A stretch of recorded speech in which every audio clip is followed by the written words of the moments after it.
Em,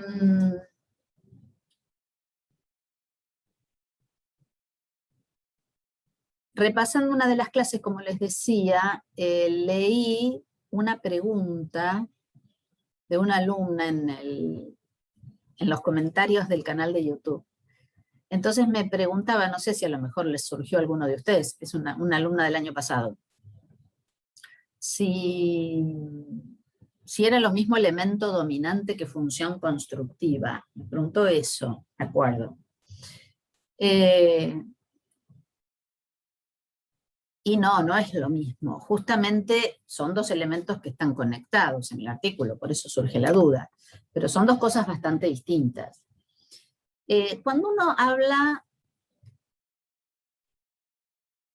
de función constructiva, cuando Artiniano, de hecho, habla de función constructiva, no estamos hablando de una cosa. Esto es lo que puede generar algún tipo de dificultad. Es un artículo teórico y la función constructiva es un concepto teórico. Eso no quiere decir que sea abstracto.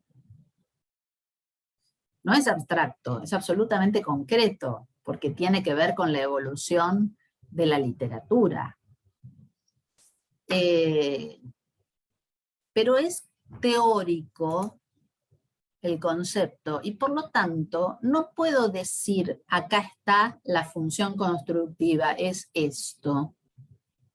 Como yo puedo decir, bueno, la palabra, no sé, mesa es un sustantivo. Es otra cosa. La función constructiva no es un objeto, ni es algo que yo pueda identificar de manera detenida y precisa como si fuera una unidad discreta. La función constructiva es, podríamos decir, una fuerza, un movimiento, o una fuerza y un movimiento que atraviesa y determina la dinámica de la literatura. Y se da ese movimiento, esa fuerza, a través de los elementos específicos de la literatura, que es de lo que hemos estado hablando desde la primera clase. En la clase de la semana pasada, a mí se me ocurrió hablar de Puig, que es un escritor argentino muy conocido. Si bien sus novelas ya tienen unos cuantos años, porque la primera es del 68 y escribió hasta el 79 seguro, es un ejemplo claro, si ustedes lo conocen, si han leído las novelas de Puig, de cambio en la forma y un ejemplo muy, muy evidente de dinámica de la evolución literaria, de la dinámica de la evolución literaria. Y siempre que hablamos de función, también va a hablar de función Jan Mukarovsky, el artículo que vamos a leer hoy, y hablamos en ese sentido de función. Mukarovsky y Tinianov hablan en el mismo sentido de función, ¿no? En Mukarovsky es otra cosa porque él habla de función estética, pero cuando usan la palabra función, la usan en el mismo sentido. Es como una fuerza o energía, dice Mukarovsky, que inviste al objeto, que de algún modo lo atraviesa, lo determina, lo modifica, y por las correlaciones que describe Tinianov, las correlaciones al interior del sistema, de la obra sistema, las correlaciones entre ese sistema y otras obras sistemas dentro de la serie, y las correlaciones con otras series, hace que todo se esté moviendo y que esté en interacción. Por eso la literatura es tan dinámica, por eso está viva. Y no es una suma de cosas ya hechas y fosilizadas. Eso quiere decir la dinámica funcional de la literatura. Los elementos dominantes son justamente esos que predominan en un determinado momento. Voy a dar otro ejemplo que a lo mejor conocen. La clase pasada hablé de Puig. Hoy me voy a referir, dándolo simplemente como ejemplo, a Juan Rulfo, narrador mexicano. Su novela, su única novela, Pedro Páramo, del 53, es un ejemplo de cambio en el elemento dominante. Así como decíamos la clase pasada, que Puig es un excelente ejemplo de cambio de forma porque abandona el narrador, prescinde del narrador, y todo lo que nos enteramos de las acciones de la novela está dada a través de las voces de los protagonistas, o en el caso de alguna de sus novelas, está dada a través de un diario, de un álbum de fotografías, de un artículo periodístico, de una revista del pueblo, o puede estar dado el relato a través de un acta policial. Tenemos frente a nosotros en una de las páginas un acta policial. Entonces, con la lectura de esa acta policial nos enteramos de lo que pasó. Con todo el registro discursivo, ¿no? Porque Puig es un maestro en la estilización, diría Bakhtin. La estilización es podríamos decir, la transposición a la literatura del registro discursivo que prospera en la dinámica social. Entonces, tenemos dentro de la novela, por ejemplo, un acta policial. Bueno, narra, me acuerdo la última escena de Boquitas Pintadas.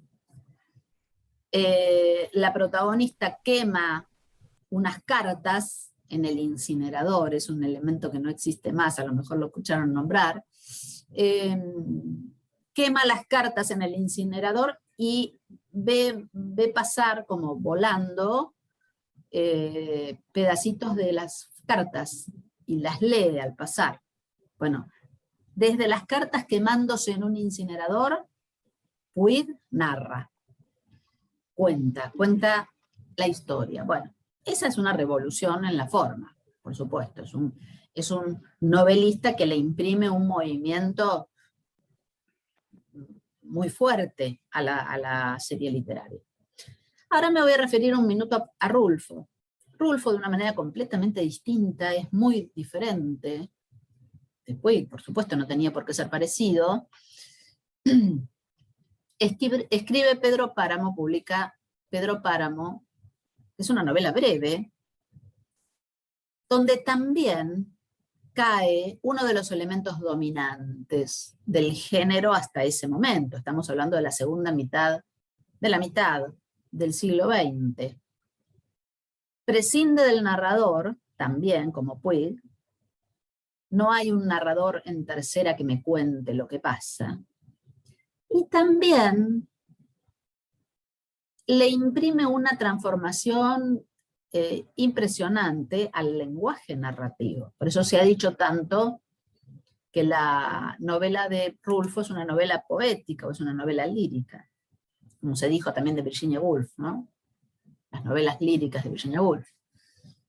Hay un cambio fundamental en la forma, en los procedimientos. Y eso hace que todo el sistema se modifique, porque eso entra en correlación con la serie literaria, porque es un antes y un después de la novela.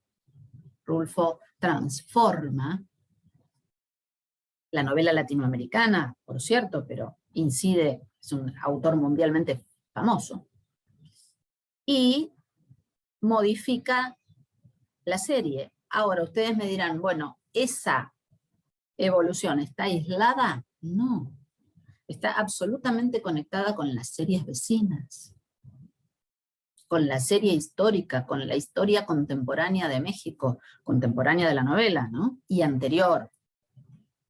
Habla de las revueltas cristeras. Él había nacido, Rulfo, en el estado de Jalisco. Él vivió y sufrió su familia en las revueltas cristeras. La larga historia del reparto de la tierra, de las leyes, sucesivas leyes de reparto de la tierra en México. También su volumen de cuentos, El Llano en Llamas, tiene esa conexión ineludible con la serie histórica, con la serie social, con la historia reciente de su país. Entonces, el planteo de Tiniano, aunque a ustedes les haya parecido, tal vez, no sé, no me lo han dicho, muy teórico, y lo es un artículo de carácter teórico, es muy, muy interesante y muy productivo para entender justamente esto que estoy tratando de explicar y de ejemplificar. La conexión de cada obra literaria con otras obras del mismo sistema y la conexión del sistema entero con las series vecinas. Y al final del artículo, en las últimas páginas, señala algo muy importante, que yo también dije en el video que tengo grabado sobre Tiniano. La literatura fundamentalmente se conecta con las series vecinas a través del lenguaje, por su función verbal. Cuando ustedes lean, y sé que son lectores, percibirán que el lenguaje mismo porta significado, más allá del sistema de la lengua al que pertenece. Quiero decir, nosotros somos usuarios de una lengua, ¿no? En nuestro caso, el castellano del Río de la Plata, particularmente. Es una variedad de la lengua española. Ese uso de la lengua es particular en cada obra literaria y en cada texto. Y a través de ese uso particular de la lengua se filtra la historia contemporánea del escritor, seguramente, y tal vez la historia anterior. La serie política, la serie social, la serie ideológica, la serie cultural. Pero a través de la forma y la función, por vía del lenguaje. Por ejemplo, la crónica latinoamericana de la que yo hoy les voy a hablar, porque es un caso muy interesante para pensar los bordes de la esfera artística en términos ya de Mukarovsky. La crónica latinoamericana tiene una particularidad. Yo soy una lectora del género porque me interesa mucho. Está escrita mayoritariamente en primera persona, desde un punto de vista particular. Y realiza, por cierto, un relevamiento, aunque no sea ese su principal objetivo, pero siempre en la crónica hay un relevamiento de los datos históricos, geográficos, a veces políticos, de la situación narrada. Y siempre la crónica asume un punto de vista muy particular, y como les digo, suele estar relatada en primera persona. Todo esto que acabo de enumerar son rasgos formales, ¿se dan cuenta? Hacen a la función de la crónica. Por ejemplo, en el caso del chileno Pedro Lemebel, a quien nombré también la clase pasada porque yo lo conozco bien su obra, cumple una función. La obra cronística de Lemebel narra la historia reciente de Chile como no había sido narrada antes por nadie. La historia contemporánea al autor. El autor empieza a publicar sus crónicas en el 95 y publica hasta el 2015 que se murió. Son 20 años. Esos 20 años Lemebel los narra. Está todo el tiempo en correlación con la serie histórica, con su presente. Bueno, esas características formales que les describí antes, propias de la crónica, y esta característica funcional particular de Lemebel, determinan cambios al interior de la serie literaria. ¿Se entiende lo que digo? Él decía, soy un polizón en la nave de las letras. Además, en un país con una cultura y una tradición muy fuerte en materia de poesía. Chile es un país con una larga y encomiable tradición poética. Y ahí Lemebel entra a saco con sus crónicas, cumpliendo una función, cumple otras funciones. Yo señalo una porque es muy evidente.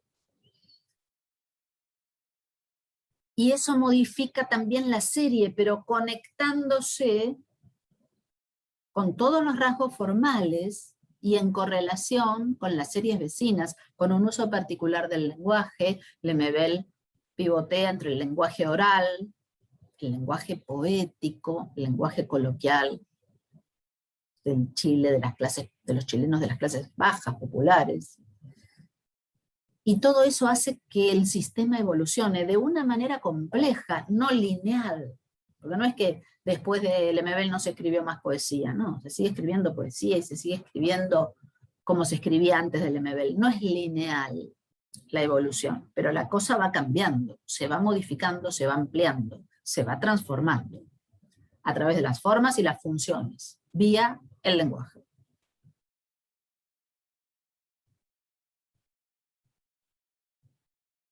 Muy resumidamente dicho, el planteo de Tiniano es este,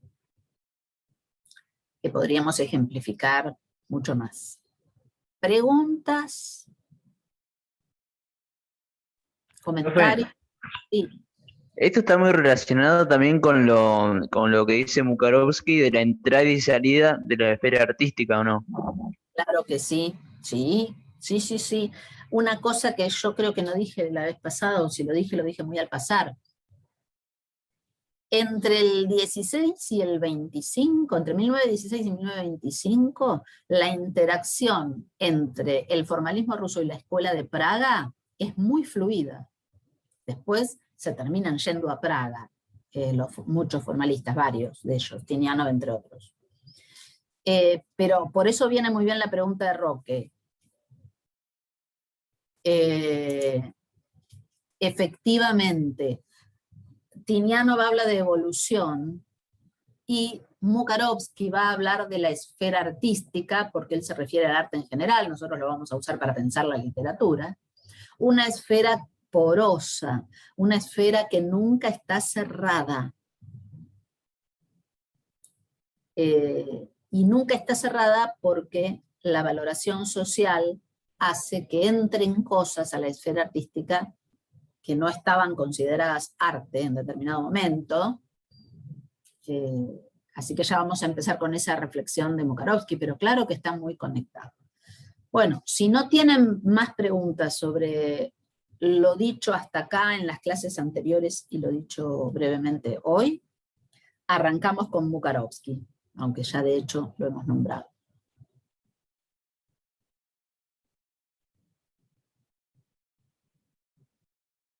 ¿No hay preguntas? Ahí en el chat preguntaron algo.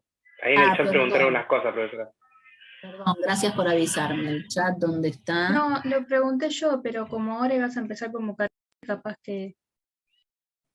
Espérate que le doy chat. ¿Qué preguntaste? Yo, Juliana, ¿quién determinaba qué era arte o no? Si la civilización o las instituciones. Bueno, muy bien. Claro, no va a dar la misma respuesta, no van a dar la misma respuesta a todos los teóricos. Mukarovsky te va a decir la colectividad y las instituciones. Eso está en la tercera parte del artículo cuando habla del valor. Bueno, vamos entonces de lleno a Mukarovsky. La pregunta breve, Aguirre, Juliana, la pregunta muy brevemente contestada sería, para Mukarovsky la respuesta es, la sociedad determina qué cosa es literatura y qué cosa no es literatura. La sociedad en determinado momento histórico, porque cambia, esa sanción social se modifica con el tiempo. Y las instituciones juegan un papel determinante. No sé si ustedes vieron el video que grabamos con Cecilia Secreto hace ya un año, un diálogo de 1 hora, que yo lo dejé, no sé si lo puse visible, sí, lo puse visible ya en el aula virtual, tienen el link, Ahí, por ejemplo, hablamos bastante de eso. Igual hoy voy a repetir un poco esas ideas, pero creo que ese diálogo con Cecilia es muy útil para entender Mukarovsky, si hay dudas.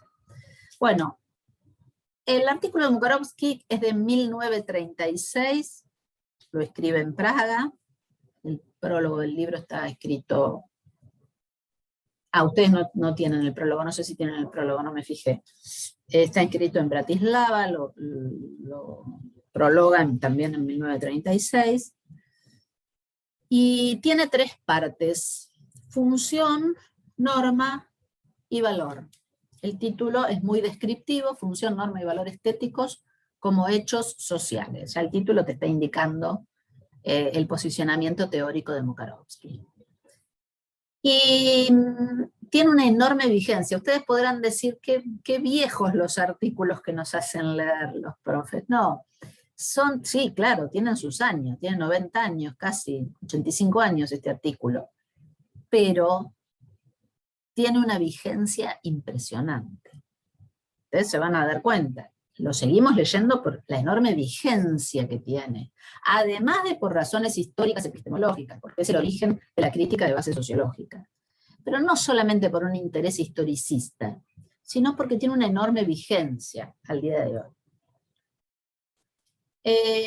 El primer concepto que desarrolla Mukarovsky es el de función.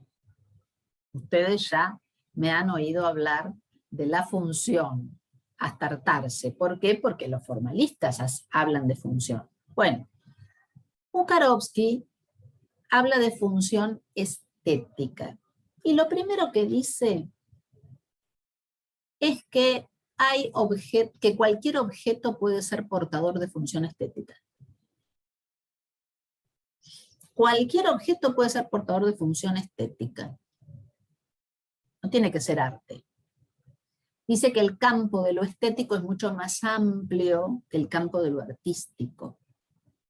Entonces ahí ya hay una distinción importante que nosotros tenemos que tener en claro. Va a haber una esfera estética y en el interior, y con una relación dialéctica con esa esfera, una esfera artística.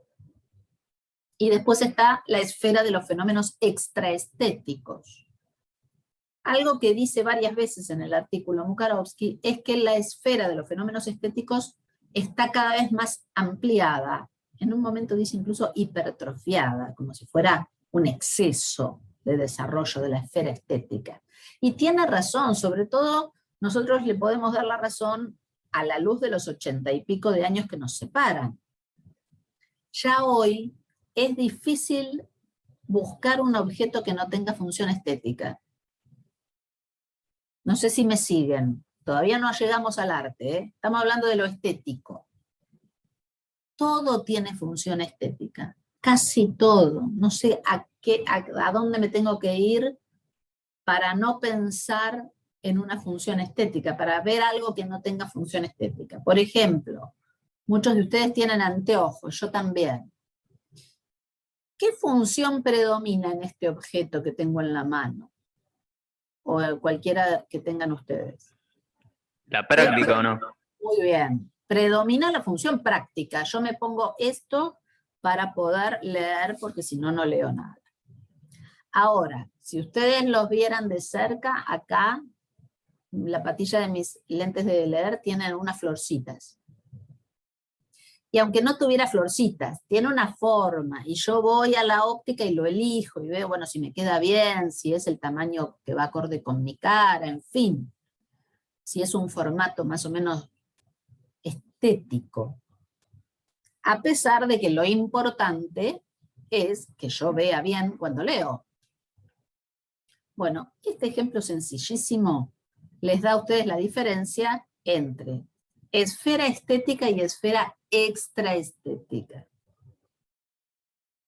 La extraestética les diría, como les dije recién, hay que buscar algo, qué sé yo, no sé, una escoba, algo así para pensar, no tiene función estética, porque casi todo, una botella de agua también tiene función estética, porque acá hay un diseño.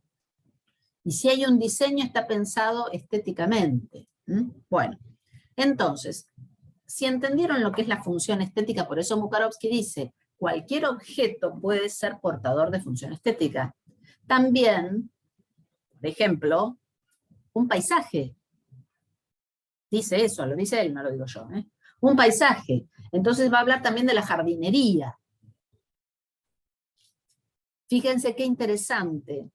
El artículo, por ser del 36, pone en duda la función estética del cine. Hoy nosotros diríamos, pero ¿cómo? Si el cine es un arte. Bueno, hoy es un arte. Ahí todavía, y además en Europa del Este, no estaba menos desarrollado que en Occidente, había algunas películas documentales, etcétera. Todavía no era un arte como lo entendemos hoy, que es un arte. ¿Quién va a poner en duda? Hoy tenemos otra diferencia que no la podría haber pensado Mukarovsky. La diferencia entre cine-arte y cine pochoclero, o cine comercial. Bueno, ahí hay una diferencia, y hay una diferencia de función. En el cine pochoclero o en el cine comercial predomina la función entretenimiento. En el cine arte, esa función no está desalojada, pero predomina la función estética. Por eso es arte. Esta es la fórmula de Mukarovsky.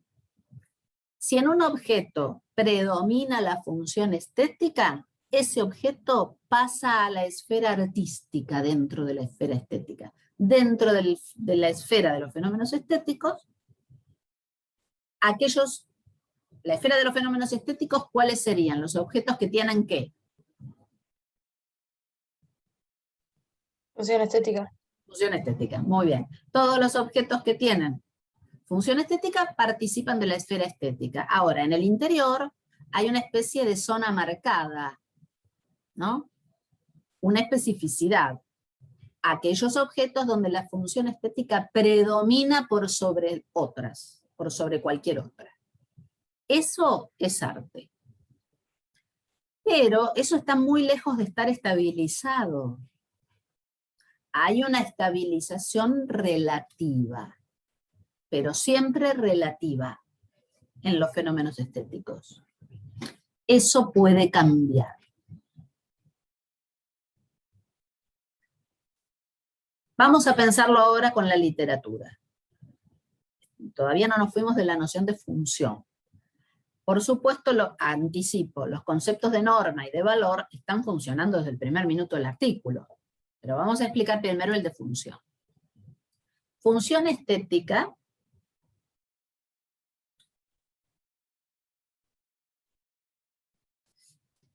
tuve unos cambios de pantalla. Función estética predominante, entonces, es lo que va a determinar la esfera artística. ¿Eso se entendió? Si no se entendió, no avanzó. Bien, porque el objeto tiene o puede tener competencia de funciones. Competencia o convivencia de funciones. Las funciones compiten. Por ejemplo, yo les nombré hace un ratito Pedro Páramo de Juan Rulfo. Pedro Páramo de Juan Rulfo es un texto que podríamos decir está estabilizado dentro de la esfera artística. Es considerado literatura, se lee como literatura. Incluso les diría, está en el centro de la esfera. Nadie duda de que eso sea literatura. Sin embargo, tiene otra función. Porque yo, por ejemplo, he sido profesora de lengua en el colegio, pero si hubiese sido profesora de historia, a lo mejor también lo daba Pedro Páramo. Porque narra un problema, o en su narración se puede advertir un punto de vista de un problema enorme para la historia contemporánea de México. Es el problema de la tierra. Entonces, a lo mejor a un profesor de historia también le interesa que los alumnos lean Pedro Páramo. ¿Y para qué digo esto? Tiene otra función la novela, puede tener otra función, pero no predomina. ¿Cuál sería esa función? Que estaría puesta en evidencia en una clase de historia. La función histórica. Claro, bueno, es una función informativa, llamémosla así. O sea, ¿qué función cumple esa novela en una clase de historia? Una función informativa. El profesor les pide, o la profesora les pide a los estudiantes que lean eso para que vean qué pasaba en México en los años 30, 40 del siglo XX, cuando Rulfo era ¿Es ahí chico. cuando se conecta con las series vecinas? Claro. Exacto, a través de un procedimiento narrativo se conecta con las series vecinas.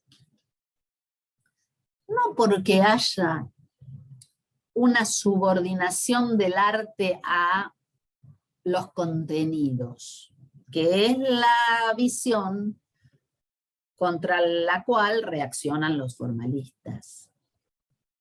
Pero la correlación es evidente en muchos textos. A lo mejor podés leer una novela que no tiene una correlación particular con la serie histórica, pero sí la tiene con la serie filosófica, con la serie ideológica. Bueno, entonces, por caso, en Pedro Páramo hay una competencia de funciones, la función artística o estética, diría Mukarovsky, la función estética y la función informativa, digamos así, ¿no? Podríamos hablar de función comunicativa, porque yo me entero de algo propio de la historia de México. ¿Testimonial puede ser? Podría ser testimonial, aunque ese adjetivo tiene algún problema, porque se reserva para determinados textos, que son novela de testimonio, y Rulfo no está en esa lista, pero es una discusión en todo caso, qué cosa sea una novela de testimonio o no. Pero justamente en México hay una fuerte tradición de novela testimonial, que es otra cosa. No sé si han leído a Poniatowska, por ejemplo, una narradora mexicana, escribe muchos textos, pero uno de los más conocidos es Hasta no verte, Jesús mío, que es del 69, donde toda la novela es el relato oral de Jesús Apalancares, que era una persona que Profe, estaba... ¿y ocurre algo parecido con La noche de Tlatelolco o no? Claro, ¿Puede ser? La noche de Tlatelolco es una novela de testimonios, ninguna duda, porque está hecha con testimonios. Ella, Poniatowska, que era periodista, o es, ya no ejerce el periodismo, pero era periodista, fue esa noche trágica de 1968 a la Plaza de las Tres Culturas y tomó testimonios y después eso lo escribió y lo publicó. Eso es claramente, es el mejor ejemplo, Roque, gracias, de novela de testimonio. Bueno, entonces, Rulfo hace otra cosa, no es novela testimonial, pero tiene función informativa o histórica. Entonces, ahí hay competencia de funciones, pero si ustedes leen, que van a tener que leer cuando cursen Latinoamericana, a Rulfo, se van a dar cuenta que la función que predomina es la estética. Y por eso es arte.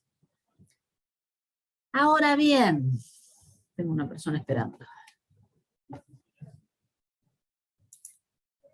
Ahora bien, eso puede cambiar. No sé si pasará con la novela de Rulfo, no creo, pero cambia el predominio de la función. Lo que yo estaba diciendo es esto. En un objeto pueden convivir y aún competir varias funciones. Claramente, en la novela de Rulfo, predomina la función estética. Pero no siempre predomina tan claramente la función estética, y lo interesante que el modelo de Mukarovsky nos permite pensar es cuando esa función o ese predominio cambia. Por ejemplo, yo tengo acá una crónica de José Martí, narrador cubano, poeta cubano, ustedes conocerán, les sonará. José Martí, ¿les suena? Yo ya no sé qué leen en el secundario, por eso pregunto. Bueno, ¿cómo? Creí que me habían dicho algo. Bueno, Sí, no suena. les suena por lo menos. Bueno, José Martí es un enorme poeta, modernista, considerado dentro del movimiento modernista, que es un movimiento de fines del siglo XIX y principios del XX, muy importante para Latinoamérica, porque constituye un poco, ya lo van a estudiar en Latinoamericanas 1, constituye un punto de inflexión en la historia de la literatura latinoamericana, ¿no? El modernismo, digamos, es un movimiento que comienza en Latinoamérica, y José Martí es uno de los poetas y cronistas más destacados de esa escuela. Bueno, entonces, ¿qué hace Martí? Martí es básicamente poeta. Si ustedes leen sus ensayos, él se considera a sí mismo poeta y no cronista. Porque en el siglo XIX, esta crónica es de 1866, no se consideraba que un cronista fuera un escritor. Ustedes dirán, ¿cómo? Si escribía, ¿por qué no iba a ser escritor? Bueno, pero escribía en los diarios, publicaba en los diarios las crónicas. Entonces, incluso para el propio Martí, su obra literaria es la poesía. Pero claro, escribe crónicas memorables. Esta, que elegí para leerles un pedacito para que ustedes se den cuenta de qué estoy hablando, se llama El terremoto de Charleston. Un terremoto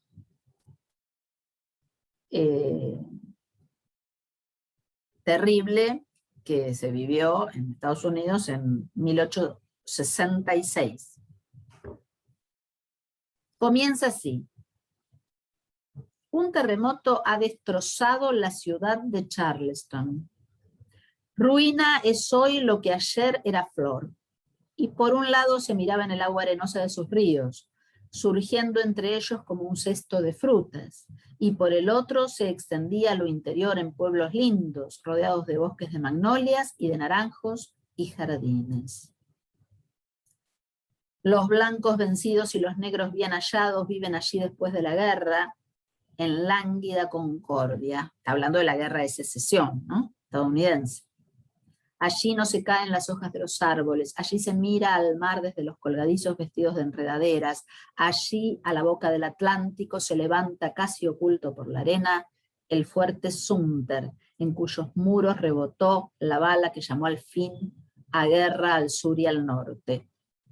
Allí recibieron con bondad a los viajeros infortunados de la barca, etc.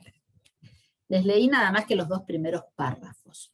Eso apareció firmado por José Martí en un diario en 1866, cuando el terremoto de Charleston todavía era reciente. Era casi una noticia. No era la noticia, era la crónica.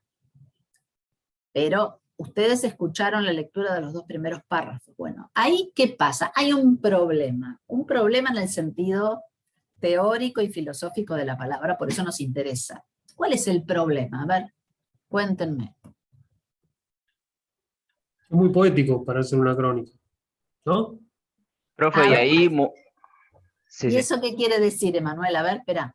¿Qué Como quiere que está decir? utilizando diferentes imágenes.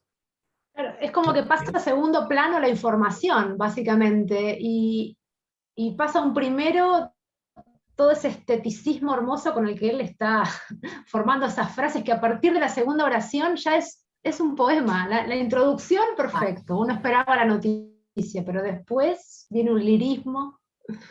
Profe, Muy y bien. ahí está Sí. lo que Mukarovsky dice, que es como una antinomia dialéctica también, ¿o no? Entre Claro. entre las dos funciones. Muy bien. Exacto. Hay una antinomia dialéctica entre las dos funciones. Es decir, la antinomia dialéctica, que es un término filosófico del que después, si quieren, les hago alguna explicación, pero acá se ve clarita. Se da en la competencia de funciones al interior del objeto, que ustedes acaban de percibir claramente, y entre la esfera estética y la esfera artística, y entre la esfera estética y la esfera extraestética.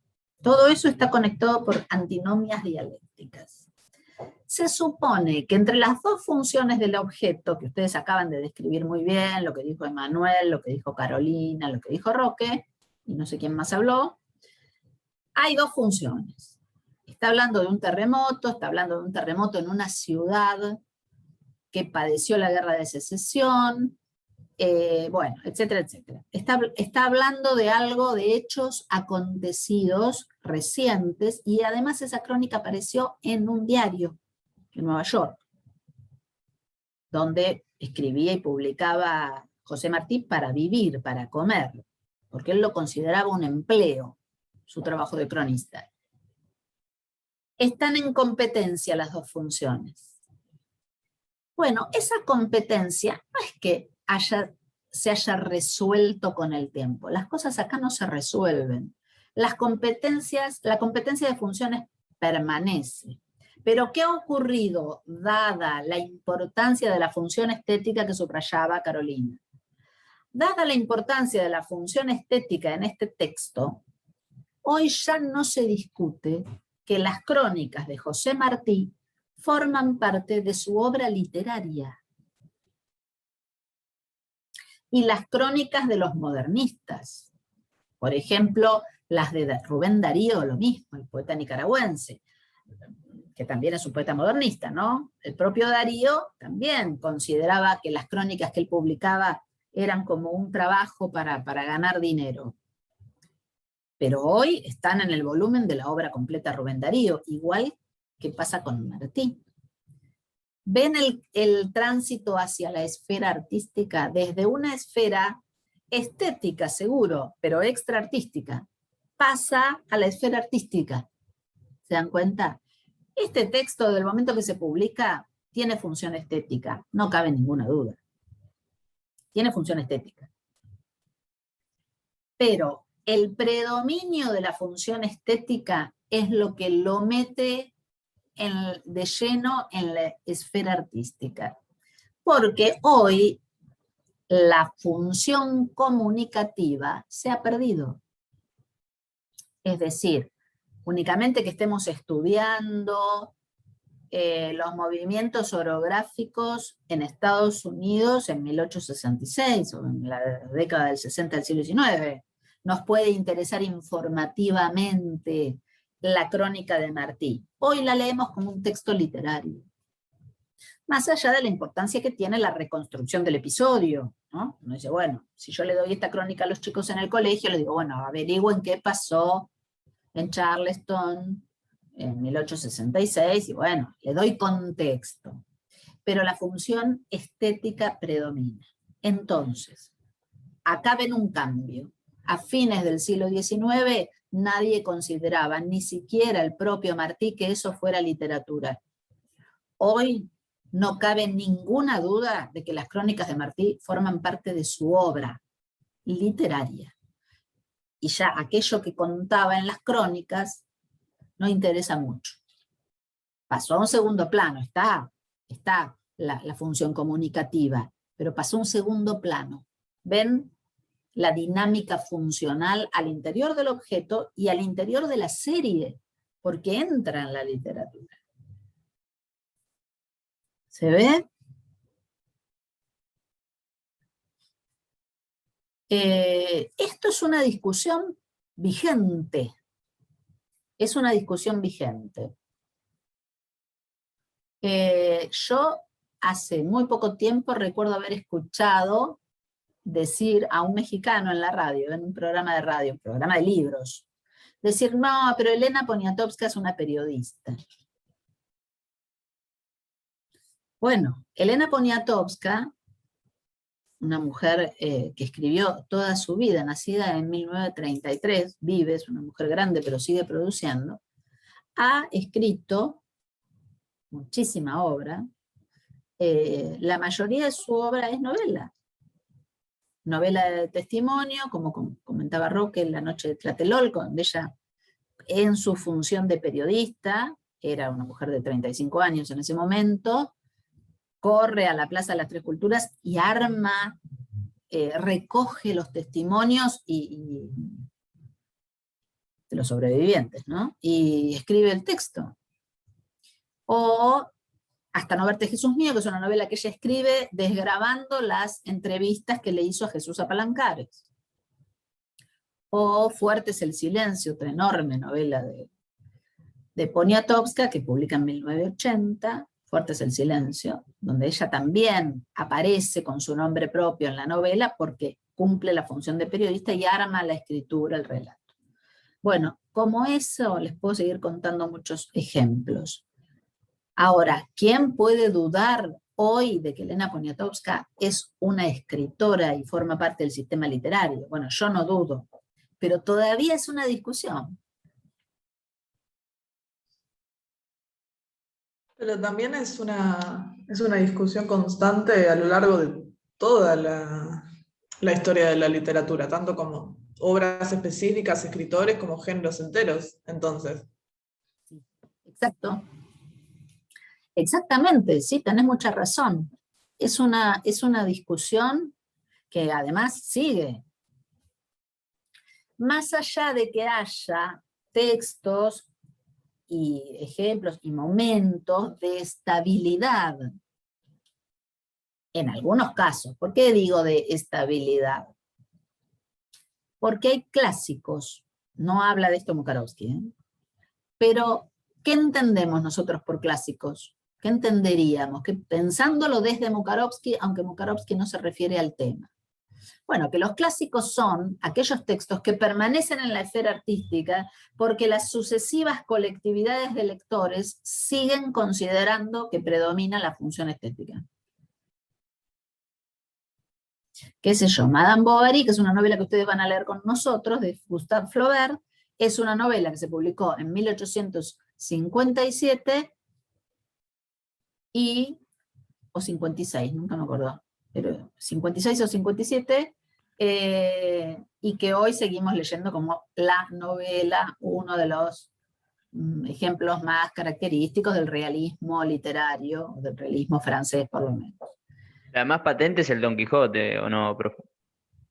¿La más patente de qué?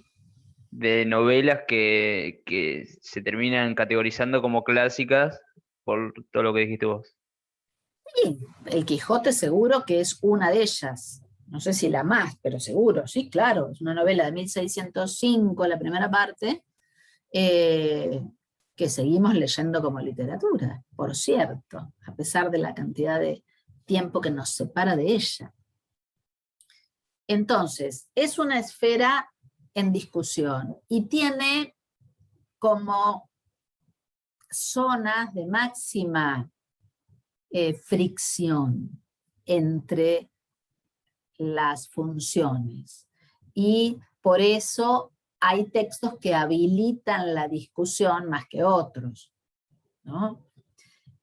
Por ejemplo, yo les decía en el diálogo con Cecilia Secreto, creo que surgieron, entre otros ejemplos, las cartas de Colón, que eran cartas de viaje. A lo mejor ustedes las vieron en la escuela, y si no las vieron en la escuela, las van a ver cuando cursen Literatura Latinoamericana 1. ¿Saben qué son las cartas de Colón, las cartas de viaje? Básicamente una bitácora. Esa era la función cuando las escribió el almirante. Y además las usaba también para pedir dinero, ¿no? O para justificar el dinero que le habían dado. En fin, tenían más de una función económica, política y práctica, de dejar registro de lo que él estaba viendo en sus viajes. Bueno, hoy esas funciones cayeron las tres, la económica, la política y la práctica. Pero ese texto se sigue leyendo. Se sigue leyendo como literatura, en la unidad 1 de Literatura Latinoamericana 1. Y uno puede decir, ¿eso es literatura? ¿Ven? Sigue vigente la pregunta. No se trata de que haya que responderla obligatoriamente. Por supuesto, si está en un programa de literatura latinoamericana, yo tiendo a creer que eso es literatura. Lo que estoy diciendo es, acá sí ya empezamos a hablar de instituciones. La academia la considera de literatura, porque la lee como los inicios de la literatura latinoamericana, de la literatura en lengua española, en tierras americanas. Entonces, hay un evidente cambio de función. Digo evidente porque las funciones prácticas, políticas y económicas que tenía se perdieron. Y hoy es leída exclusivamente como un texto literario. Vos me podés decir, bueno, no, pero tiene otra función, sería una función histórica, arqueológica. Usamos como un texto para explorar, a ver qué hacía, cómo eran los viajes de Colón. Bueno, ok, también. Pero el cambio de funciones del texto es evidente. Ese sería un caso, ponerle extremo, ¿no? De cambio de función. Yo tengo acá un texto, no sé si lo alcanzan a ver, que yo recorté hace muchos años de una contratapa de página 12, en los años 80. ¿eh? Es de Hellman, Juan Hellman, el poeta argentino, pues ya fallecido, no sé si lo conocen a Juan Hellman. Él publicaba, básicamente es poeta, ¿no? Ha publicado muchos libros de poemas, bellísimos, es un gran poeta. Y publicó mucho en los diarios, como en las contratapas de página 12. Bueno, un tiempo después, unos 15 años después, se publica este libro. Nueva prosa de prensa. Nueva porque hay un ejemplar que se llama Prosa de prensa, que yo no lo tengo. Este es el segundo volumen. Bueno, fíjense que es un formato diferente. Este texto está acá. Yo, porque me gustó, porque me encantó, porque es precioso el texto, no se los voy a leer porque nos va a ir la clase. Lo recorté y lo guardé. Después aparece recogido junto con muchos otros textos en libro. Bueno, a ver qué pasó ahí. Los escucho. Acá hay una pregunta en el chat. ¿Qué pasó ahí? Me lo van a contar ustedes.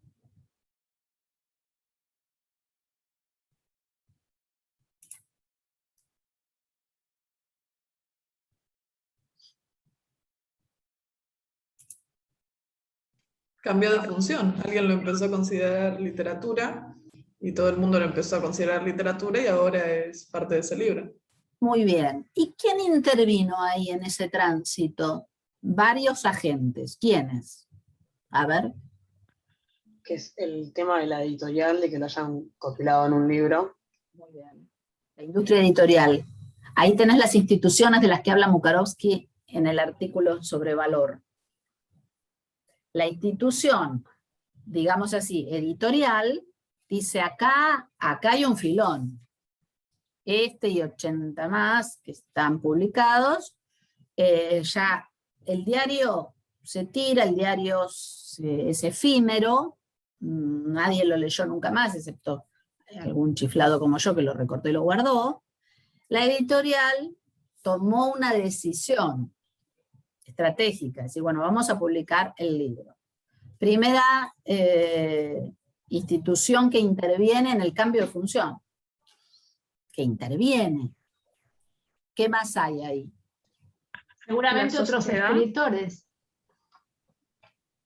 Hablaron a la vez, no escuché. Ay, escritores, digo, personas vinculadas al ámbito literario, interesados por la prosa de Hellman, que decidieron rescatar ese aspecto más que el periodístico, quizá. Bueno, pero esa decisión fue una decisión editorial. No sé Muy si bien. el editor se habrá hecho aconsejar por escritores, eso no lo sé, no lo sabemos. Bien. Tal vez.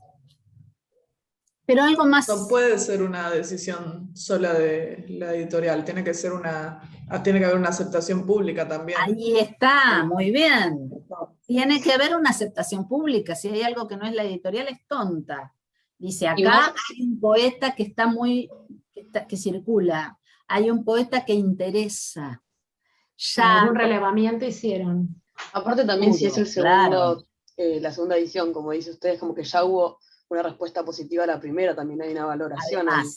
Además, sí, por algo sale un segundo volumen, pero seguramente fue exitoso el primer volumen, pero entonces nos podríamos preguntar, cuando sacaron el primer volumen, seguro que ya había un consenso general respecto del valor, estoy usando a propósito la palabra que usa Mukarovsky, del valor de la escritura de Hellman. Sin ese consenso, como bien señaló Agustina, sin ese consenso no hubiera salido el libro. Y eso no tiene nada que ver con el valor estético de este texto, porque lo tiene, se da cuenta cualquier lector. Pero ahí hay una operación que es colectiva. A eso es a lo que apunto para que se entienda el principio teórico que está en la base de la argumentación de Mukarovsky. Hay una colectividad que valora, que sanciona positivamente en este caso. Y dice, esto es literatura, esto no es letra muerta, no es un texto que va a la basura o a envolver huevos y nada más. Esto es literatura. Entonces pasa del formato diario al formato libro, que es un formato más estable. Esto acompaña, esta estabilidad de la forma, acompaña en realidad la estabilidad del valor. Ya un poeta consagrado, podemos decir, no habla Mukarovsky de la consagración, pero podemos usar este término, ¿no? Un poeta valorado, valorado socialmente. Entonces, esos textos que él escribía para la inmediatez de la prosa de prensa es recogido en libro. Claro, un libro, dice Victoria, perdura en el tiempo. ¿Esto no pasa también con los diarios personales de los poetas o escritores? Sí, muy bien. Un ejemplo clarísimo de este proceso son los diarios y también las cartas. Yo iba a traer acá y me olvidé de traer, por ejemplo, los diarios de Kafka. Las cartas, si habrá cartas de poetas, de narradores, de novelistas, que hoy, ¿por qué los leemos? A ver, cuéntenme un poco. ¿Son lectores de diarios, de cartas? Yo, por ejemplo, los leo porque es como que te gusta tanto cómo escribe determinado autor que es como que hasta lo mínimo que escribe te interesa leerlo. Es como que en todo eso lo mismo, ves la escritura y también lo personal. Es como que es otra forma de llegar al autor, por ejemplo, cuando lees los diarios y ves un montón de procesos y cosas como más puras que capaz que leyendo la prosa o leyendo poemas o lo que sea, no lo sentís de esa forma. Es como más personal. Muy bien. Y entonces, ¿vos por qué te acercás a las cartas, los diarios, la escritura personal del escritor? ¿Con qué interés? Es como desde el conocerlo y también el seguir consumiéndolo, es un poco eso. Interés estético, podríamos decir. Claro, un interés estético. Claro, más allá de que seguramente tenés una relación de afecto, porque uno termina queriendo a los escritores que lee, ¿no? Por supuesto, aunque estén muertos. Ese afecto tiene que ver con una valoración estética de tu parte. Por eso a mí me gusta Pizarnik, entonces me compré la biografía de Pizarnik, me compré el volumen 1 de cartas, y el 2, y el 3, y el 4, y 4 volúmenes de cartas de Pizarnik. Entonces, claro, son hermosas, podría decir yo, en un juicio de valor individual que no tiene ninguna relevancia crítica. Pero el hecho de que a mí me gusten hace que sea probable que le gusten a los demás, que haya una comunidad de lectores que por valorar esa poeta en su producción poética, también se van a acercar a las cartas. Y por eso se han editado. Más allá del interés académico que puede tener algún estudioso de la obra de Pizarnik, va a ir y va a leer las cartas seguro. Esto también lo vamos a volver a conversar cuando leamos a Foucault. Pero fíjense que hay también, esto no lo piensa Mukarovsky, pero da pie para que lo pensemos nosotros, una transformación de la noción de obra literaria, de obra de un autor. Cuando Foucault se pregunta, bueno, ¿dónde empieza, dónde termina la obra de un autor? En su famosa conferencia, ¿qué es un autor?, que nosotros vamos a leer,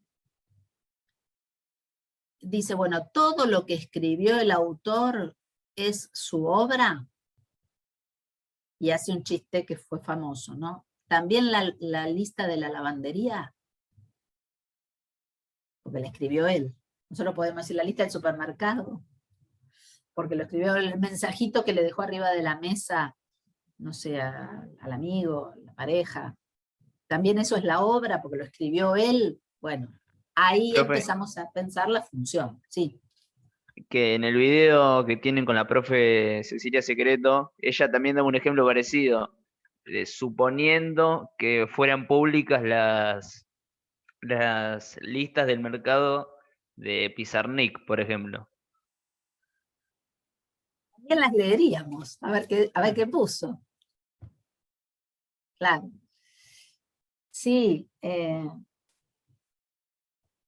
se ha generado un problema incluso a veces legal con los diarios de los escritores, ¿no?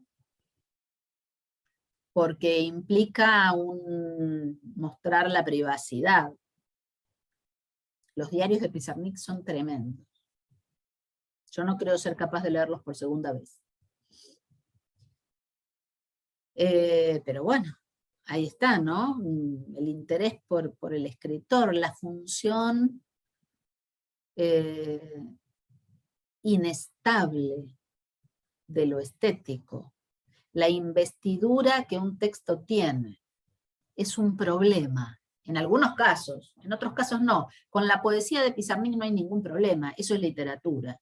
¿Quién va a poner en duda de que eso sea literatura? Es poesía. Ahora, yo leo las cartas, leo los diarios, y ahí tenemos fenómenos de borde. ¿Hoy son leídos como literatura? Ahí sí. Yo contestaría sí, pero me doy cuenta de que eso es un problema.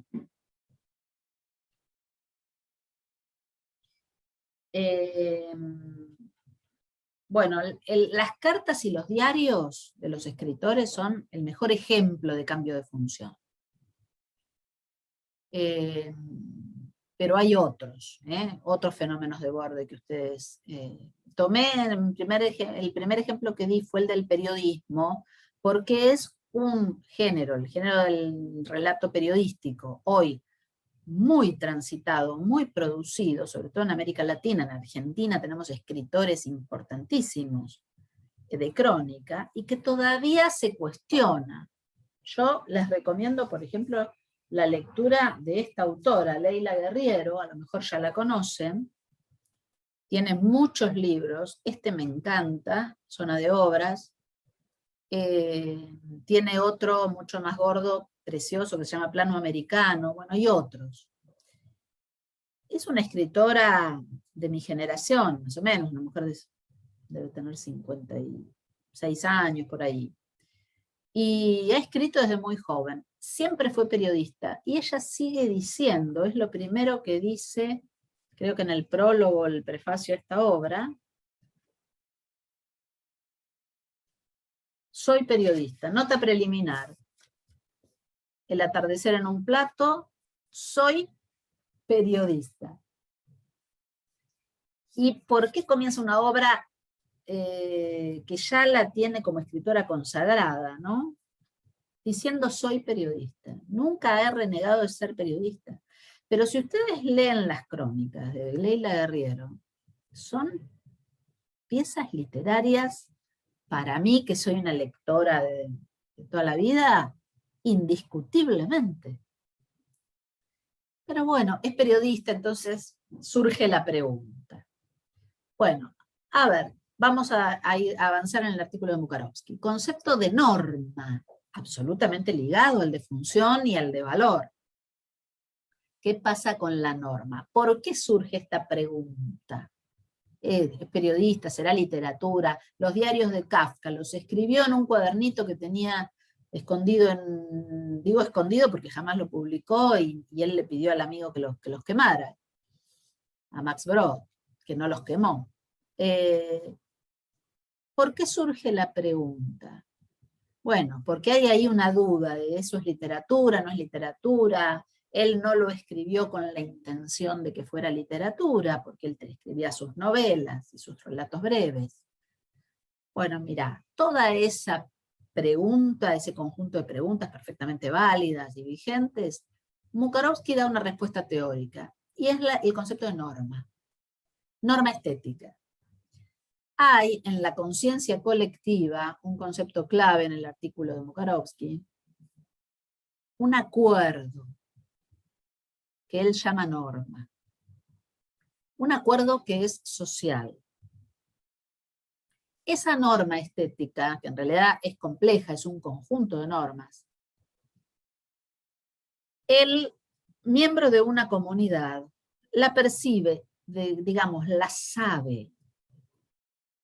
Entonces, eso provoca actos individuales de valoración. Esa percepción de la norma. Yo participo de una comunidad, entonces participo de un conjunto de normas, algunas, no solamente normas estéticas, ¿no? Normas lingüísticas, normas jurídicas, normas no escritas, normas de conducta social. No todas las normas están escritas. La norma estética no está escrita, la percibo. Es un enunciado construido socialmente. Entonces, como es un enunciado construido socialmente, yo lo conozco porque participo de mi comunidad, vivo en sociedad, pero ese enunciado social puede modificarse y de hecho está en tensión. Y dice Mukarovsky, esto es muy importante que lo recordemos, la norma también es una antinomia dialéctica en sí misma. Tiende, por un lado, a la validez general, sin la cual no sería norma, no sería percibida como una norma. Y al mismo tiempo es apenas, tiene valor regulatorio. Es variable y limitada. Variable y limitada. Por ser social. Y por lo tanto, eso implica la posibilidad de su violación. De hecho, en la esfera artística, la norma estética es más violada que mantenida. Y ahí se produce la evolución literaria también. Ahí dice, Claro, ¿no? eso es lo que Mukarovsky entiende por evolución literaria, el cambio en la norma, que eyecta de la esfera artística cosas e incorpora otras, porque la norma cambia. Todo se está moviendo. Yo le decía en el diálogo con Cecilia, el enorme mérito de estos teóricos, tanto Tinianov como Mukarovsky, es que piensan algo que se está moviendo. No dicen, bueno, este es el valor, acá está, quietito, y en este texto, como tiene valor, es una novela o no sé qué. No, está todo atado a la dinámica social.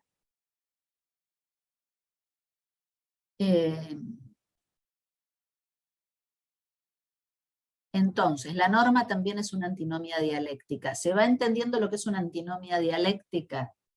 Antinomia, porque arte y no arte son una antinomia. Yo tengo en claro que hay cosas que son arte y hay cosas que no son consideradas fenómenos artísticos. Bueno, pero ¿qué pasa? Los límites son difusos. De hecho, como dice Mukarovsky, el límite entre la esfera estética y la esfera artística es ilusorio. Esto es muy importante en la teoría de Mukarovsky. ¿Por qué digo que es muy importante? Porque ninguna reflexión crítica tiene que tener como objetivo clasificar. De algún modo, Mukarovsky nos está dando una lección de crítica literaria, no sé, o de crítica artística. Nos está diciendo, señores críticos, no se afanen por catalogar y decir acá termina el arte y acá empieza otra cosa. El límite es ilusorio. Lo determina la sociedad y las sociedades cambian. Entonces, esos límites son porosos.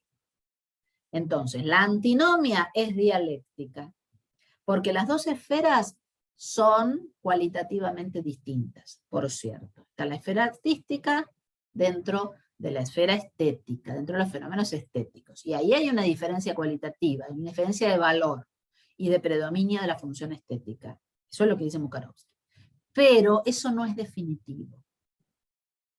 No es definitivo, sino que las cosas entran y salen de la esfera artística.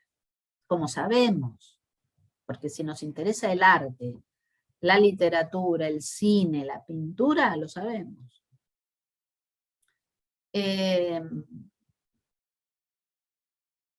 Bueno, ya yendo a la cuestión del valor, que estamos hablando de valor desde el primer minuto de la clase, ¿no es cierto? Tenemos que pensar en las instituciones. Ya me nombraron una muy importante que es para nosotros el mercado editorial, el mercado. ¿Qué otra institución determina el valor, condiciona la norma y por lo tanto genera modificaciones al interior de la esfera artística? Profe, en su diálogo con la otra profesora habían dicho que, por ejemplo, los talleres, las librerías, a mí la que me pareció más interesante, la de los mismos personajes, como por ejemplo, o sea, no personajes literarios, sino grandes autores como por ejemplo Borges y Bioy, que trajeron para acá las novelas policiales.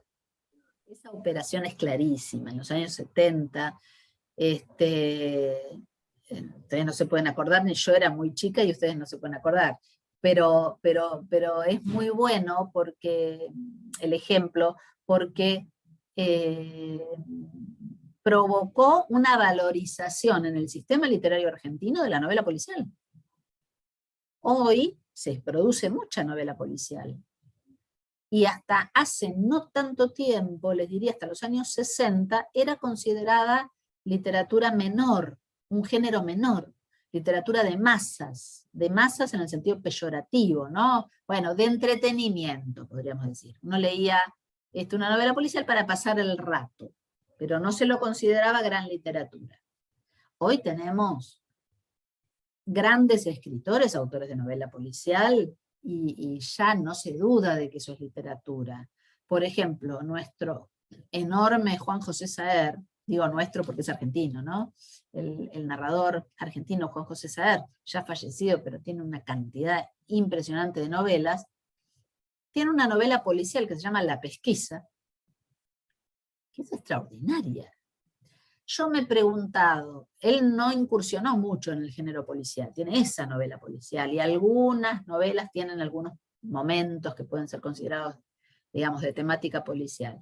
Yo me pregunto, Saer, un escritor sofisticadísimo, digamos, exquisito, podríamos decir, de prosa exquisita, ¿se hubiera puesto a escribir una novela policial sin el movimiento que generaron antes Borges y Bioy? No lo sé, es una pregunta tonta, porque no me la va a contestar nunca nadie, pero me la hago esa pregunta, porque el género pasa al centro de la esfera, estaba en los bordes, estaba cayéndose de la esfera literaria, afuera, ¿no? Como literatura de entretenimiento. Hoy es valorizada, muy valorizada.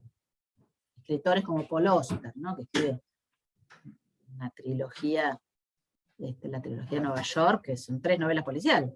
Y bueno, y podemos seguir dando ejemplos. Esa operación ahí participaron, bueno, podríamos decir una institución, porque Borges y Bioy en los 70 ya eran escritores absolutamente consagrados. Entonces ellos hacen esa operación de traer al centro de la esfera artística un género considerado menor o qué sé yo, de poca calidad.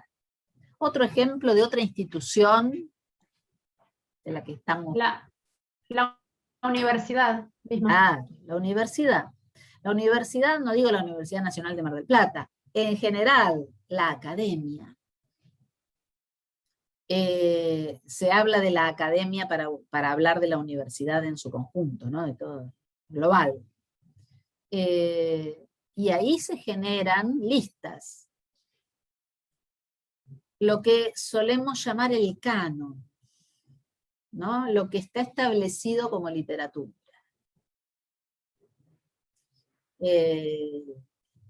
La academia juega un papel importante, yo no sé con cuánta gravitación, pero juega un papel importante. Por ejemplo, volviendo a lo que decía Roque, la novela policial no se leía en la facultad cuando yo estudiaba, y hasta hace bastante poco no se leía género policial. Hoy hay seminarios de novela policial, e integra nuestros talleres de escritura o de lectura. Y está muy bien, digamos. No está ni bien ni mal, es una cosa que obviamente tenía que pasar. Lo mismo la crónica, yo hice mi tesis de doctorado sobre crónica latinoamericana. Yo creo que hace, qué sé yo, 50 años hubiera sido impensable una tesis doctoral sobre crónica. A lo mejor me equivoco, pero no estaba visto como literatura. Por supuesto, toda la producción que hubo en el siglo XX determinó eso, ¿no? Determinó que fuera un objeto de interés académico. Hoy ya nadie duda que es un objeto de interés académico. Transformaciones, desplazamientos al interior de la esfera, de eso habla Mukarovsky, por las modificaciones del valor. Las instituciones, la academia, el mercado, otros escritores, o como decía Cecilia en la charla, los talleres literarios que han proliferado, antes no existían. Talleres literarios que dicen, bueno, vamos a leer, no sé, narradoras argentinas de las últimas décadas del siglo XX y primeras del XXI. Bueno, ¿qué estás generando ahí? Un corpus. Estás haciendo un corte, un recorte. Eso modifica de alguna manera el canon, hace circular la obra de determinado grupo de escritores y modifica el valor. La norma varía. Ya hoy percibo como literatura algo que a lo mejor hace 30 años no era percibido como literatura.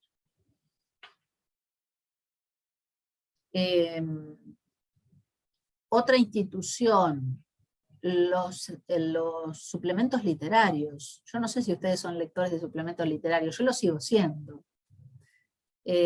Uno se entera, por ejemplo, de que salió un escritor por las reseñas, llamadas antes recensiones, ahora se usa más la palabra reseña. La reseña que determinado periodista de la sección cultural de determinado diario o revistas literarias me hace una reseña de la novela, la última novela de, no sé, Manuel Carrer. La última novela de Manuel Carrer, como yo ya leí 2 o 3 novelas de Manuel Carrer, me interesa, voy, la leo, voy, me la compro. O no, la bajo de internet, o me compro el ebook, o me la consigo, qué sé yo. Porque leí la reseña. Determinante en el sistema de valoración. Se dan cuenta que es una cosa totalmente dinámica. Por eso la literatura es un sistema dinámico y lo será siempre, como la esfera artística en general. Bueno, preguntas. Nos queda media hora de clase. Yo puedo seguir hablando toda la tarde, pero... La sociedad en sí se puede...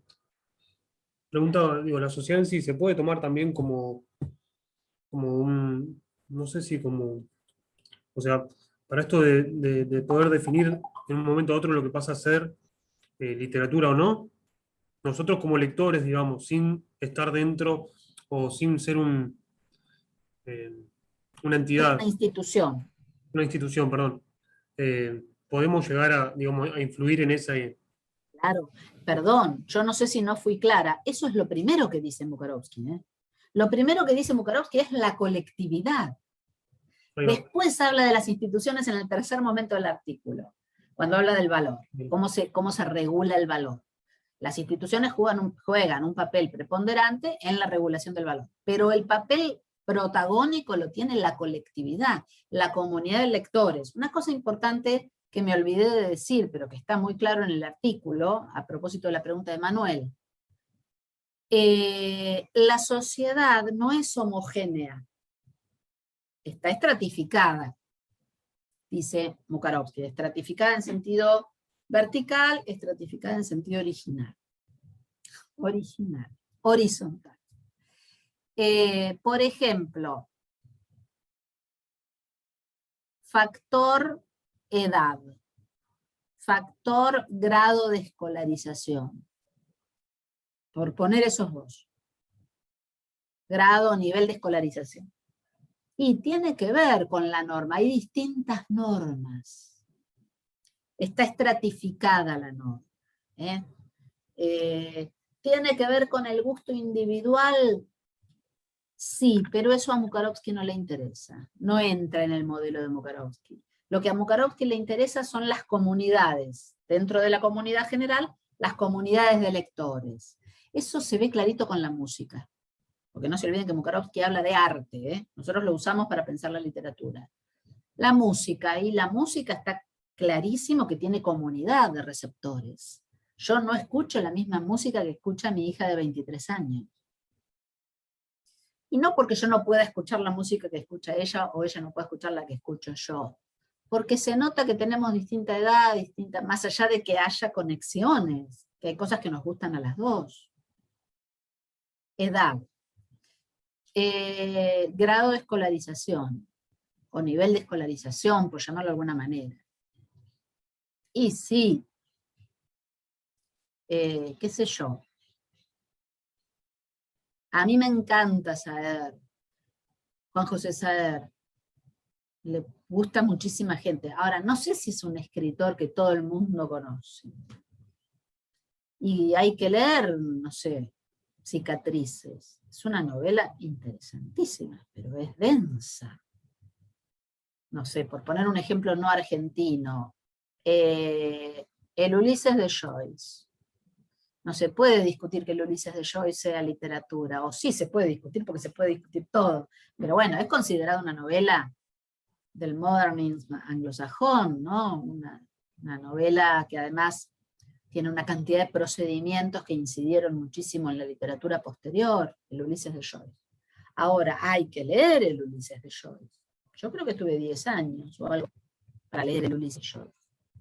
¿Qué quiero decir? Bueno, uno como docente de escuela, yo fui docente de secundario 27 años, yo hacía corpus de lectura y no iba a dar el Ulises de Joyce a un chico de 14 años.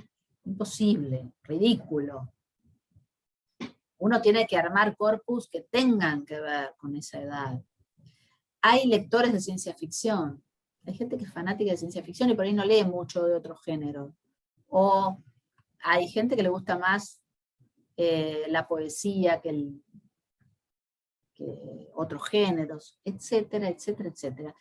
Hay como distintas normas. Y una cosa importante que dice Mukarovsky, creo que tiene mucha razón, es que las normas estéticas, que son muchas simultáneas en la comunidad, en los fenómenos más bien folclóricos, tienden a estabilizar la norma.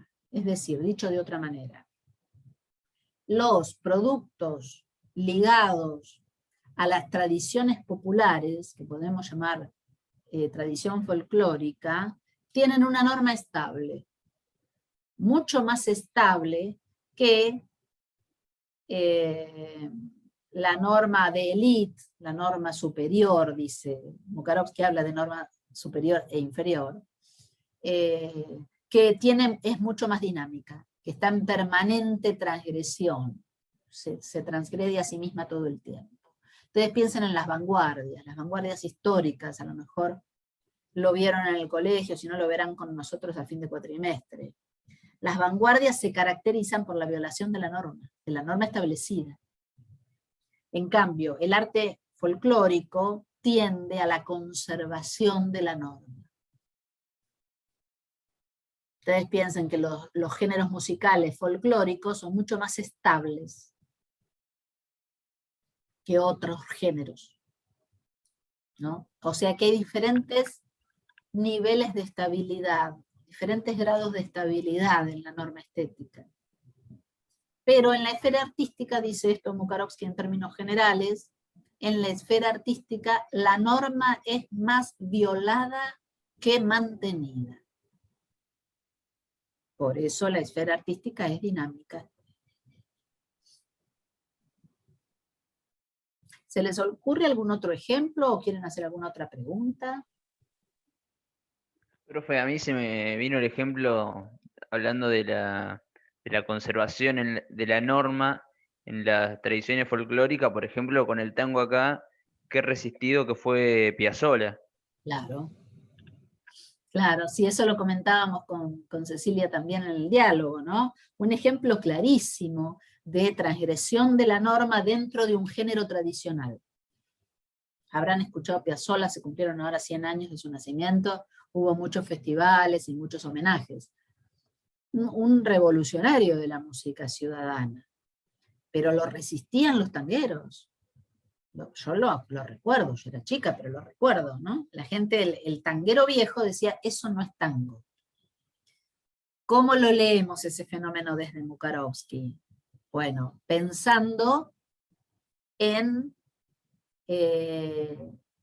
la resistencia a los cambios de la norma por parte de los géneros folclóricos o los géneros conservadores, tradicionales. Y en general los sectores conservadores de las comunidades.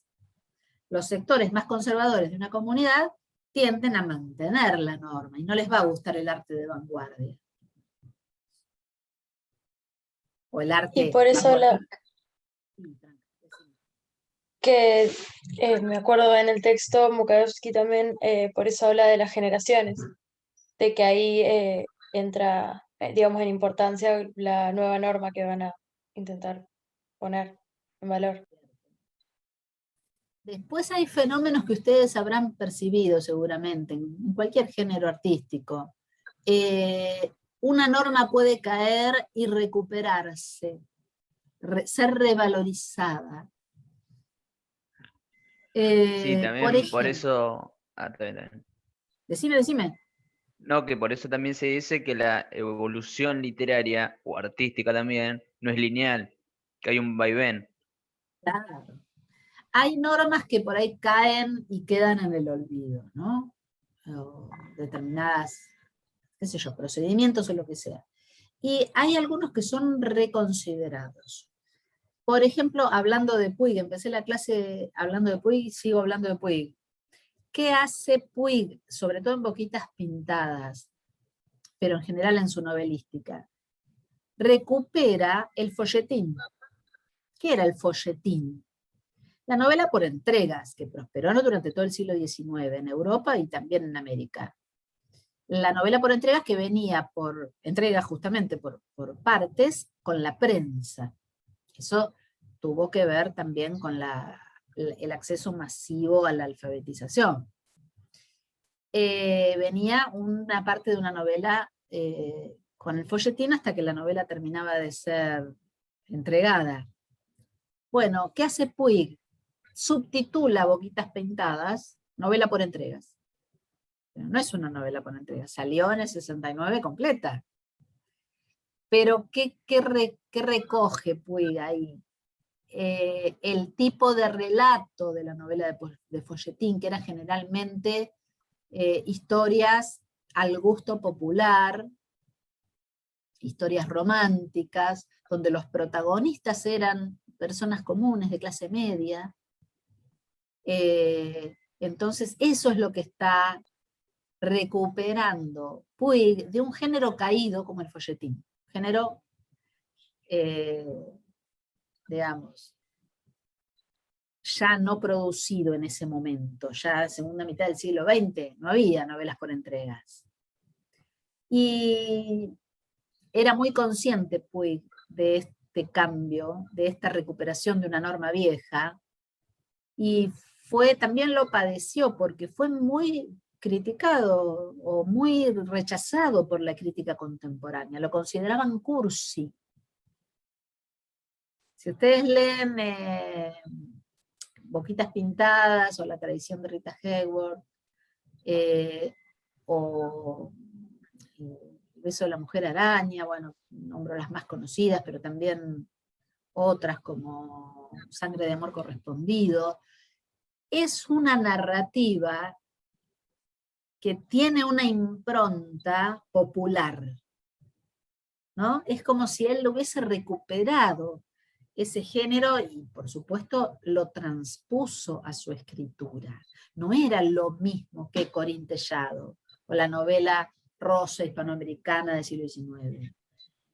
Hace una transposición a su escritura, porque tiene una cantidad de procedimientos absolutamente novedosos, pero coinciden en las novelas de Puig la norma nueva con la norma estética recuperada, que había caído en desuso. ¿Más preguntas o comentarios?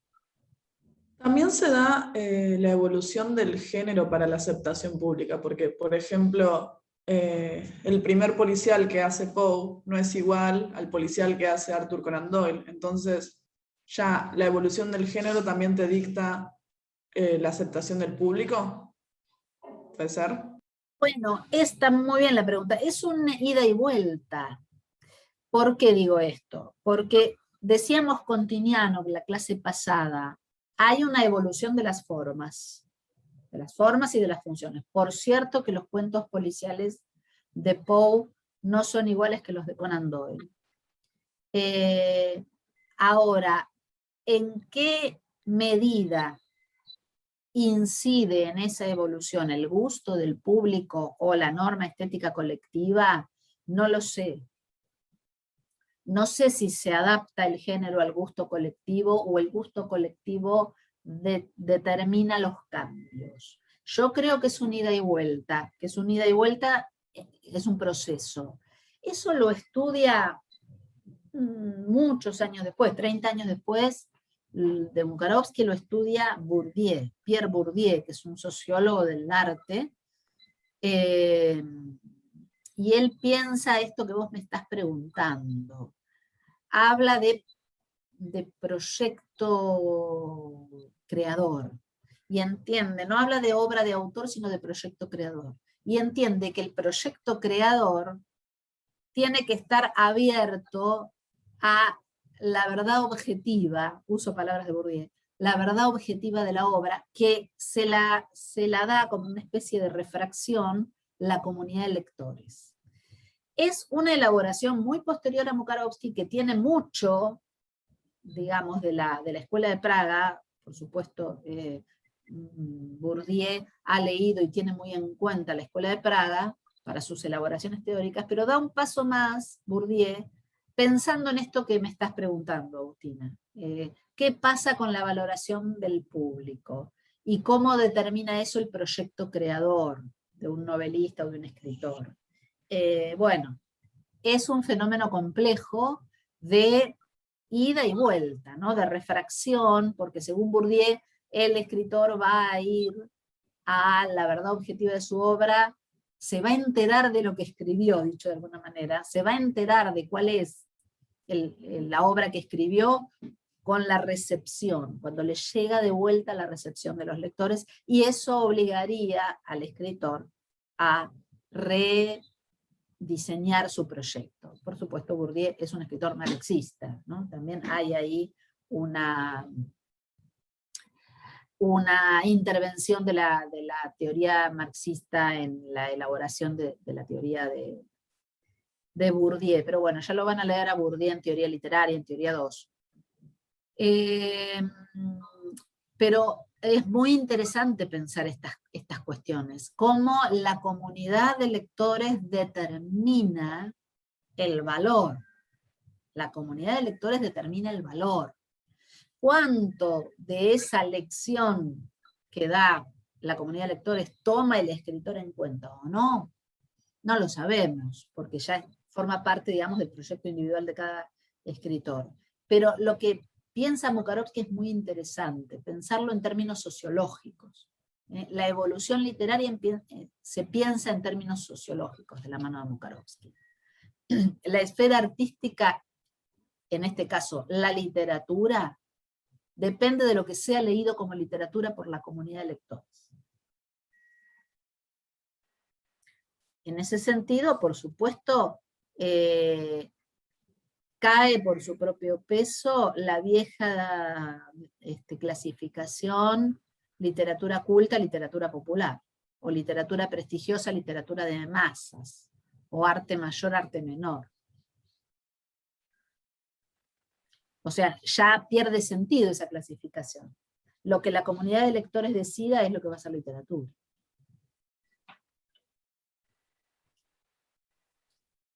Con todo lo que ya dijimos, ¿no? Con la incidencia que tiene la academia, los suplementos literarios, los cenáculos, es decir, los grupos de escritores y de críticos, los talleres, la escuela. La escuela también, ahí me preguntaba, perdón, no contesté en el chat, me preguntaba alguien, los ministerios de educación, podría ser. Bueno, el Ministerio de Educación ya no determina los corpus, por lo menos hasta que yo trabajé en... Una letra de la D a la Z. ¿No? No sé, no escuché lo que me preguntaron. El Ministerio de Educación, en los últimos diseños curriculares que yo leí, no acotaba tanto, no daba corpus, ¿no? Y los diseños curriculares ya están más o menos ayornados hoy, ¿no? Pero también sugieren, por supuesto. El propio profesor que arma su corpus, ¿no? Un programa de estudios, ustedes van a ver en todas las materias, lo primero que van a ver es un programa de estudios. Bueno, el programa de estudios lo arma un equipo docente. Ese equipo docente está determinando qué van a estudiar ustedes como literatura latinoamericana 2, o literatura argentina 1 y argentina 2. Por supuesto, no se puede leer todo. Entonces hay que hacer una selección, la selección la hace el equipo docente. También, digamos, de manera microscópica o micropolítica, hay micropolíticas de norma estética en las academias, en las escuelas, en los institutos.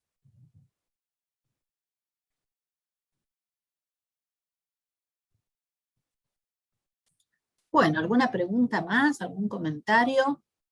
Yo tengo como una pregunta con este tema de la norma estética y de que el límite es ilusorio, así tipo difuso. Porque, por ejemplo, ahora que Agustina nombró a Poe y todo, yo me acordaba de lo que usted decía la clase pasada, la semana pasada, cuando Poe da esta crítica o este concepto que establece sobre lo que es el cuento y se genera tipo toda esta imagen de lo que es el cuento a partir de ese momento. Pero usted decía que existía también un relato corto antes, obvio, como que había, no es como que es algo que sale de la nada y que lo inventa Poe. Pero, por ejemplo, si en algún momento ese relato corto anterior se establece según gracias a la sociedad o a la comunidad o como sea, como una moda de vuelta, o sea, es totalmente válido, y es eso de que la norma es ilusoria en ese sentido, ¿o no? De que no es como que, si bien capaz que algo está más en uso o lo que sea, no hay nada determinadamente bien o mal o que sea de esa forma. Es eso, porque como que me queda medio eso ahí. Claro, sí, está claro lo que decís. Por supuesto que la norma pasada puede volver a ser reconsiderada por la comunidad, insisto, y pueden leerse cosas que antes no se leían. Mirá, me das pie para decir algo que también dijimos en el diálogo con Cecilia. El cuento de hadas ha sido absolutamente revalorizado en la segunda mitad del siglo XX, sobre todo por escritoras mujeres. Claro, no es que escriben de nuevo Caperucita Roja, reescriben, lo escriben en otra clave, ¿no? Con una transformación, por cierto, ideológica. No es casual que sean escritoras mujeres, ¿no? De algún modo deconstruyen la ideología patriarcal propia del cuento de hadas, pero escriben cuento de hadas, y eso hace que uno vuelva al cuento de hadas. Si yo les digo a los alumnos, bueno, lean La cámara sangrienta de Angela Carter, los voy a mandar a Barba Azul. Hay que volver a leer Barba Azul. A ver qué hace Angela Carter con Barba Azul en La cámara sangrienta, o en Lobalicia, o en Licantropía, que es una reescritura de Caperucita. También en nuestro sistema, yo la nombraba la vez pasada, Luisa Valenzuela, toma el cuento de hadas. Bueno, y esto que vos preguntás es muy válido porque sí, la norma estética y la esfera estética es dinámica, y porque es dinámico el valor, porque el valor se está moviendo en la comunidad, entonces nunca hay una norma definitiva, y nunca la esfera artística está cerrada, sino todo lo contrario. Todo esto ustedes lo van a seguir pensando. Lo van a seguir pensando porque yo lo sigo pensando hace años, con nuevos ejemplos, con nuevos casos, con nuevas modificaciones dentro de la esfera, pero lo que tiene que quedar en claro, el valor estético para Mukarovsky lo determina la comunidad de lectores en nuestro caso, y es dinámico, se está moviendo. Un objeto puede ser investido con el valor estético, y la función estética dentro de ese objeto puede predominar o no, y eso va a determinar si es arte o no. Pero eso va a cambiar, puede cambiar. No siempre cambia. Hay novelas que nacieron dentro de la esfera artística y siguen estando en la esfera artística. Pero pensemos la esfera artística como una esfera abierta o como una serie dinámica, en términos de Tiniano, ¿ves lo mismo? Por esto estos dos teóricos están conectados, estuvieron conectados en vida, trabajaron juntos, y están muy conectadas sus teorías. Bueno, les encargo para la próxima la poética de Aristóteles. Ya se las voy a poner visible en el aula virtual, pero vamos a empezar, no, perdón, me equivoqué. Vamos a empezar con Nietzsche, porque vamos a empezar con el problema de la ficción. El primer texto sobre el problema de la ficción que vamos a leer es un tratado de Friedrich Nietzsche de 1873 que se llama Sobre verdad y mentira en sentido extramoral. Cuando lo lean se van a dar cuenta, es un tratado breve y de muy fácil lectura y muy interesante, da para debatir muchas cosas. Pero vamos a arrancar por ahí para empezar a debatir el problema de la ficción, que es un problema fascinante. Después lo vamos a ver la poética de Aristóteles. Me equivoqué porque son dos temas que vemos dentro de la misma unidad, que es la problemática de la ficción. Pero primero arrancamos con Nietzsche. Y les pido que lean, circula en internet, igual si quieren les pongo un link en el aula virtual, un cuento de Borges que se llama Funes el Memorioso, que está en Ficciones. En el libro de cuentos de Borges, seguramente el más conocido, el más leído y posiblemente el mejor, o el que más me gusta a mí, que se llama Funes el Memorioso, el cuento. Que van a ver que está en conexión con la reflexión de Nietzsche. Eso para la semana que viene.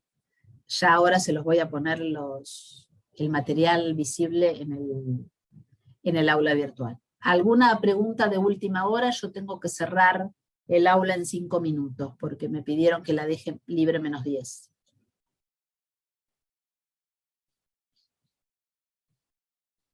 Alguien me preguntó por mail la fecha del parcial. Falta, pero la voy a dar. El primer parcial se entrega el 13 de mayo. No sé por qué, pero alguien me lo preguntó, lo contesto. Y ustedes me imagino que estarán próximos a entregar el trabajo práctico número 1. Todavía no se los pidieron, se los van a pedir la semana que viene.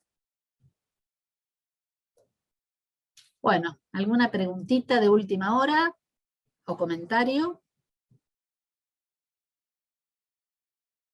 Bueno, mañana a las 10 vuelvo a mi Zoom personal gratuito, porque esta aula, que es de la facultad, está para introducción a la literatura los jueves en este horario. Así que mañana el que se conecte, nos encontramos en un bloque de 40 minutos. Bueno, si no hay más preguntas, los despido. Muchas gracias por la atención y los comentarios, y ahora voy a poner el video, lo voy a subir al aula, el video de esta clase. Bueno, gracias chicos.